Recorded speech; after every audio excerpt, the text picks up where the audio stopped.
Pemirsa, Capres-Cawapres mulai giat memanfaatkan platform media sosial seperti TikTok untuk berinteraksi demi menggait suara kaula muda. Gaya mereka berbeda-beda. Ada yang melakukan live, namun ada juga yang membuat video pendek. Ya, video live TikTok Mahfud MD dan Anies Baswedan pemirsa telah dilihat oleh jutaan orang serta mendapatkan puluhan ribu komentar. Begitu pula dengan video singkat dari Ganjar Pranowo, Mohaimin Iskandar dan juga Gibran Rakabuming Raka yang juga dilihat oleh jutaan orang serta dikomentari belasan ribu warganet.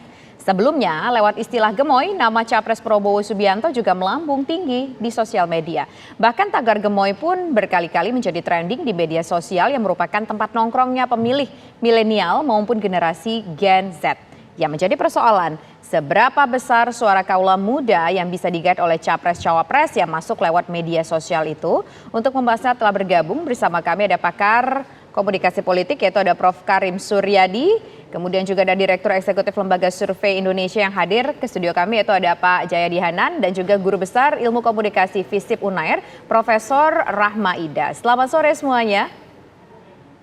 Selamat sore. Ya, kita ingin ke Prof. Karim terlebih dahulu. Prof. Karim, kalau menurut Prof. Karim seberapa besar sih yang bisa digait oleh Capres-Cawapres dengan melakukan kampanye lewat media sosial, mau itu Instagram, TikTok, dan lain sebagainya?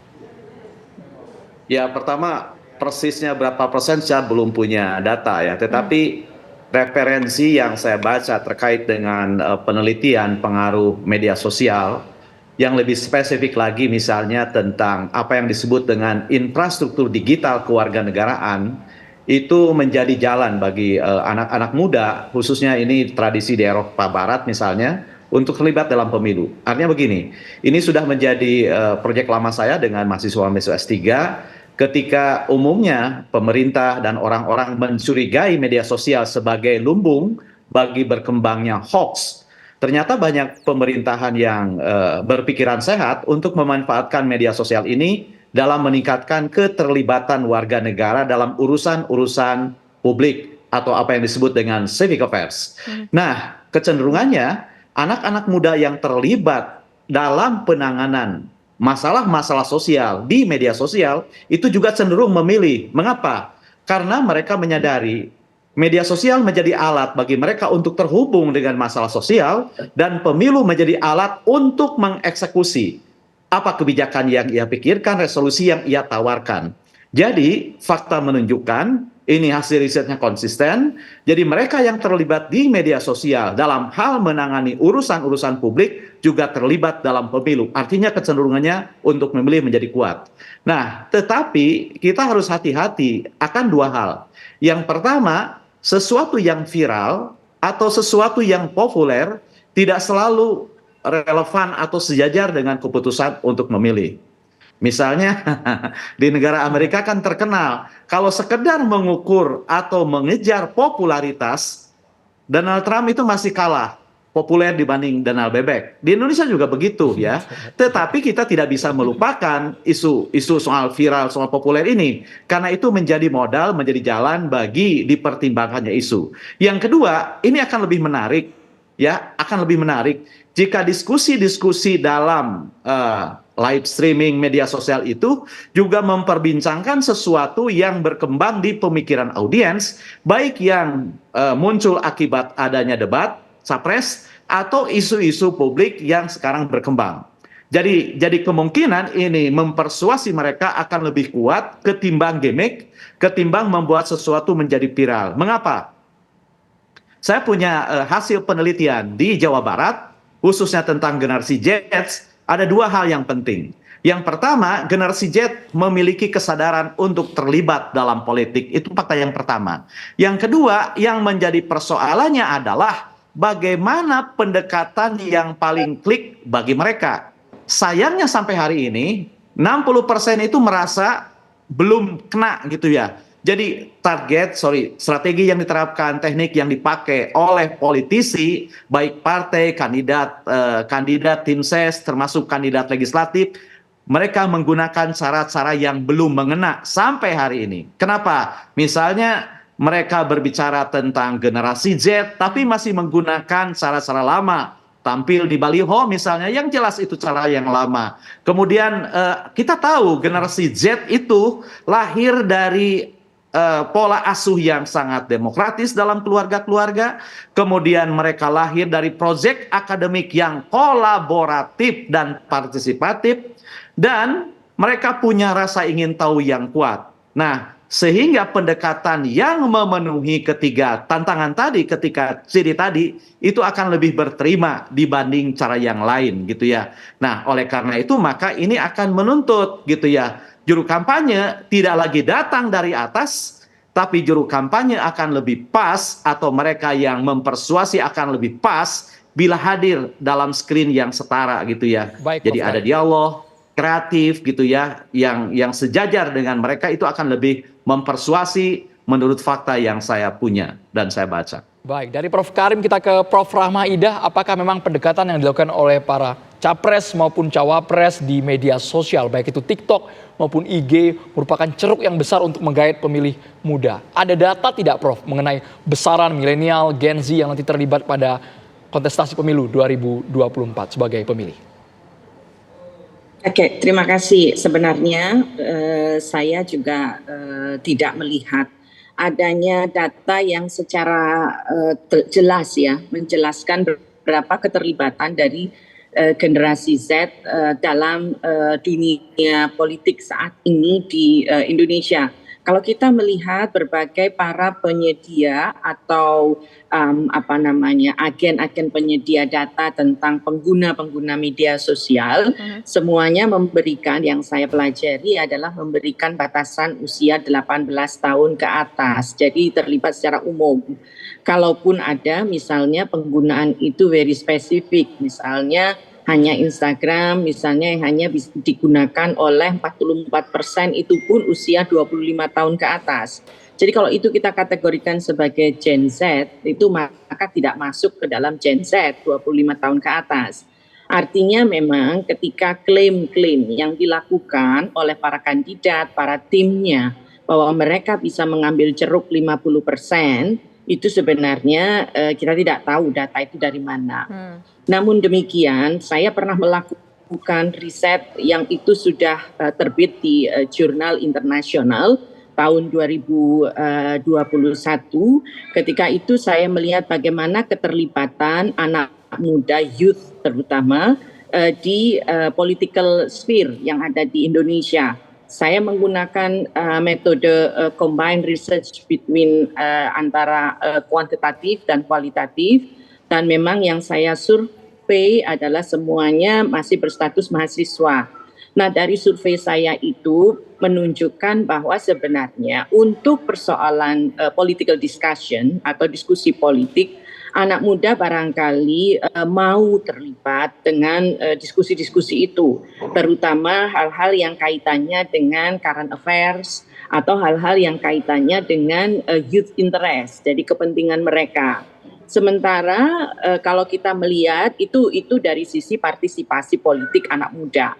Tapi kalau kaitannya dengan pemilu itu sendiri, waktu itu tidak ada jawaban yang eksak untuk melihat itu. Namun secara kualitatif, ketika saya melakukan wawancara mendalam dengan beberapa anak muda, mereka melihat bahwa mereka akan memilih pemimpin bangsa ini, itu yang pertama adalah yang membawa interest mereka, jadi yang mempunyai visi misi yang bisa mengangkat kepentingan anak muda.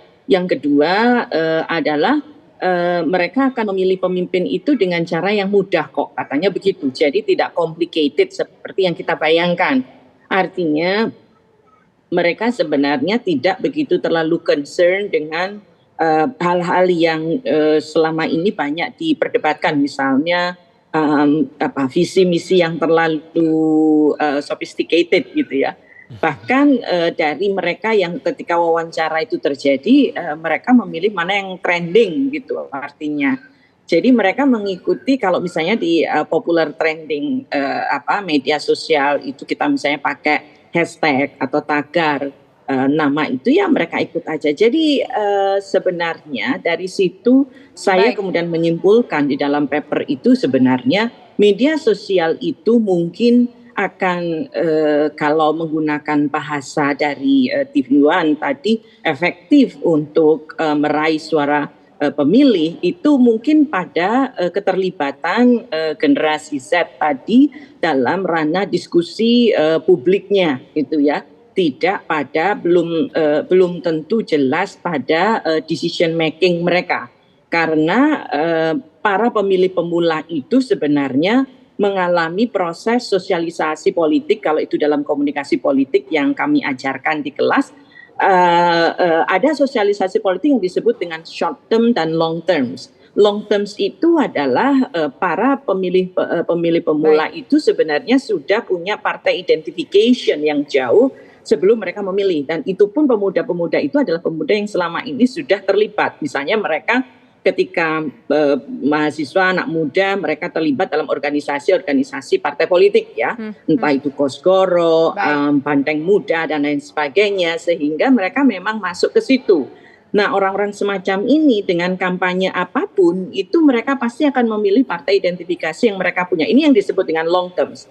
Sementara yang short terms mereka itu mengalami kampanye dulu. Jadi media sosial itu menurut saya salah satu aja sebagai media untuk kampanye. Tetapi secara keseluruhan untuk decision making kita belum tahu. Oke, baik. Sekarang kita ingin menuju ke Pak Jayadi. Pak Jayadi, kalau melihat apakah mungkin sudah ada nih penelitian yang dilakukan sendiri soal berpengaruh nggak sih kampanye melalui media sosial untuk generasi Gen Z?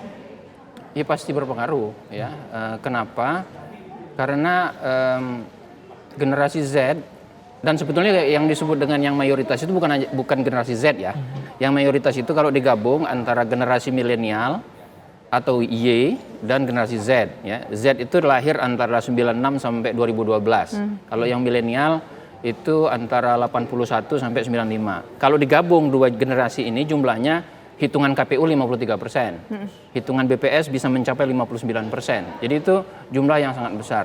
Nah, dua generasi ini, generasi milenial dan post milenial atau Z itu memang media komunikasi utama mereka termasuk untuk komunikasi politik adalah media sosial. Jadi kalau misalnya politisi menggunakan media sosial untuk menjangkau para pemilih yang terkategori milenial dan post milenial, maka memang itu salah satu cara yang memang harus dilakukan. Karena kalau mereka tidak ikut ya tidak bisa menjangkaunya gitu. Nah, tapi kan media sosial itu adalah medianya, alat penyampai pesan, alat berkomunikasi. Ada dua aspek lagi yang harus diperhatikan, yaitu isinya apa? Konten kalau istilah sekarang ya. Konten itu bisa dua, gimmick apa substantif. Nah, kita bisa lihat nih nanti di antara 3 calon presiden itu mana yang lebih menonjol? Apa lebih menonjol gimmicknya atau substansinya atau dua-duanya? Sebaiknya dua-duanya sih, ya, baik gimmick maupun substansi. Cuman penelitian menunjukkan bahwa ketertarikan anak muda generasi Y dan Z terhadap politik itu sama dengan generasi yang lebih tua, tingkat ketertarikannya. Cuma di kisaran 30%. Artinya kalau ditanya Anda tertarik nggak masalah-masalah politik? Itu biasanya menyatakan tertarik itu 30%. 70% itu nggak terlalu peduli isu-isu politik. Tapi bukan berarti yang 70% itu tidak peduli dengan politik. Itu tergantung bagaimana cara mengkomunikasikannya. Ya, misalnya model yang sampai dilakukan Pak Mahfud mungkin itu efektif. Misalnya anak muda itu kan perlu konsultasi hukum. Betul. Misalnya masalah ada yang nikah muda misalnya, atau misalnya ada kekerasan antara dia dengan pacarnya atau apa segala macam, itu kan ada masalah-masalah hukum yang terkait dengan anak muda, walaupun itu tidak terkait langsung dengan isu-isu politik atau kebijakan. Bang Jayadi, tapi kan seperti ini, mereka ini membangun engagement, kedekatan dengan pemilih yang mungkin susah sekali menjangkaunya, mungkin tidak yang hanya di media sosial, mereka nge-follow, mereka udah like, udah komen, itu digiring sampai TPS konsisten, rasional dan emosionalnya untuk memilih 1, 2, atau 3 sesaat lagi Bang Jayadi. Kita harus jeda hanya di Kabar Petang pemirsa. Bang Jayadi, mereka ini kan sedang membangun engagement Bang, kedekatan dengan para pemilih muda. Mungkin nggak pemilih muda ini digiring sampai ke TPS, mereka konsisten memilih 1, 2, atau 3, atau di tengah jalan bisa berubah Bang? Mungkin bukan digiring ya, dibujuk. Dibujuk ya, digiring kesannya kayak dipaksa ya Bang? Iya dipaksa. Anak-anak muda ini kan seperti kata Prof. Karim tadi, sikapnya cenderung lebih bebas, lebih tidak mau didikte ya. Maka cara mengajak mereka tidak bisa dengan cara-cara lama. Nggak bisa itu. Karena itu kan salah satu caranya adalah seperti kata Prof Karim, nggak bisa pakai baliho, harus pakai media sosial antara lain. Terus pesannya juga walaupun pesannya itu misalnya terasa berat, isu politik, isu kebijakan, itu harus disampaikan dengan cara yang cocok dengan mereka. Karena biasanya kan seperti saya bilang tadi, yang tertarik dengan isu-isu politik 30%. Yang 70% tidak terlalu tertarik. Apa ya ketertarikan mereka apa? Isu-isu personal, misalnya isu kehidupan pribadi mereka, isu-isu wisata, ya, isu masa depan. Ini kan anak-anak muda yang masih sekolah, masih kuliah. Yang dia pikirin apa? Nanti kalau kuliah di mana, kalau kuliah bayar SPP gimana, Overthinking kerja misalnya. dan sebagainya. Hal seperti itu. Nah, isu-isu kebijakan yang diusung oleh para calon presiden, misalnya isu pendidikan, itu harus dikait dengan isu-isu yang real yang dialami oleh anak-anak muda ini. Kalau nggak nyambung. Karena mereka akan mengatakan, itu mah isu politik, nggak ada kaitan dengan gue, gitu kan?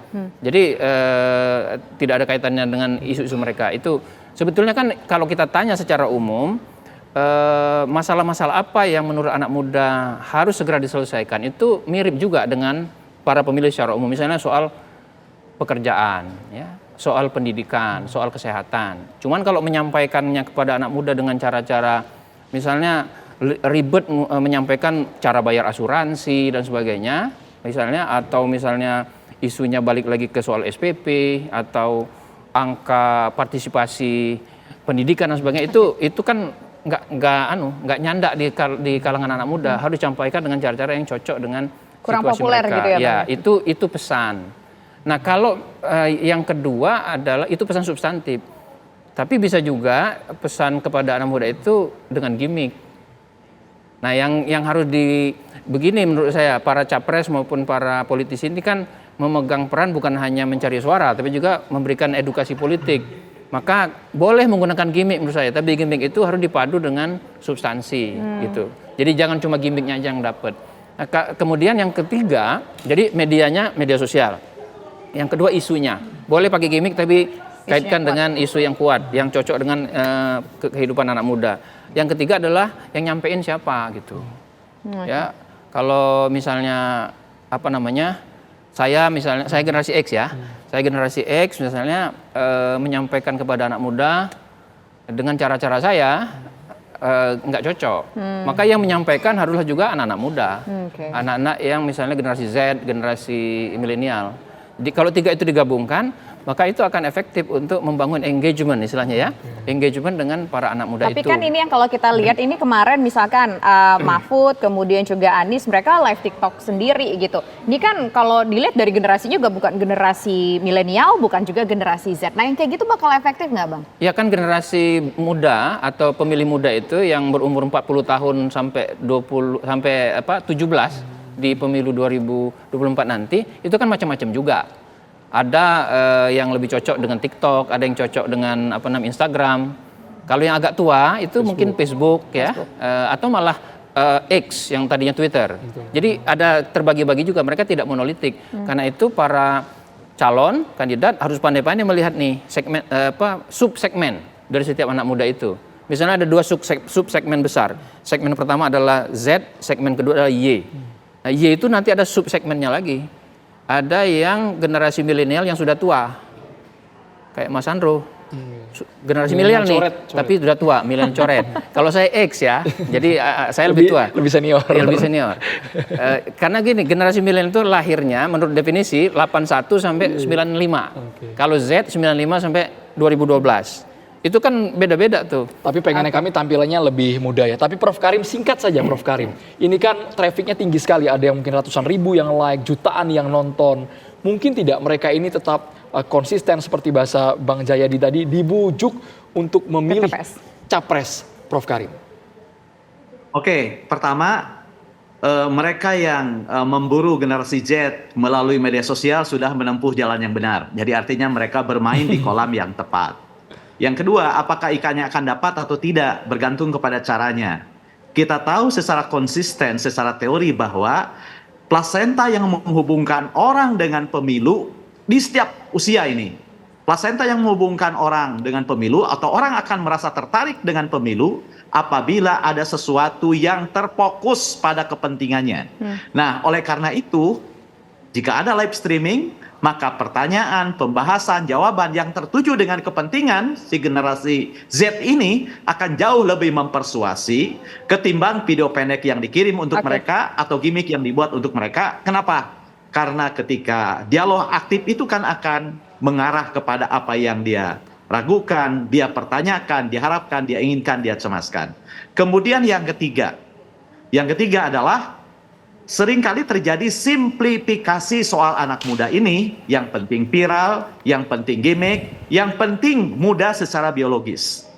Fakta menunjukkan ketika saya tanya, mana yang lebih Anda cocok, apakah muda dari sisi usia, muda dari sisi gagasan, dan apakah Anda percaya kemudaan dan ketuaan ini imply atau berimplikasi dengan kebijakan? Ternyata jawabannya tidak.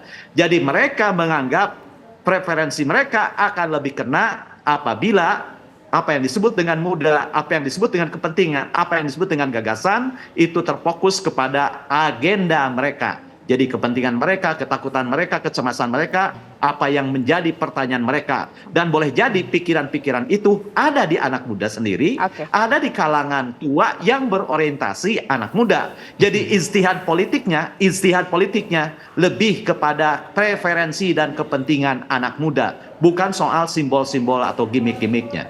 Itu yang saya temukan sampai hari ini. Oke, baik. Singkat saja terakhir sebagai closing statement, Prof. Ida. Anak muda itu memang merupakan target yang cukup menarik ya. Selama ini juga anak muda itu tidak mendapatkan tempat yang maksimal dalam konteks perpolitikan di tanah air.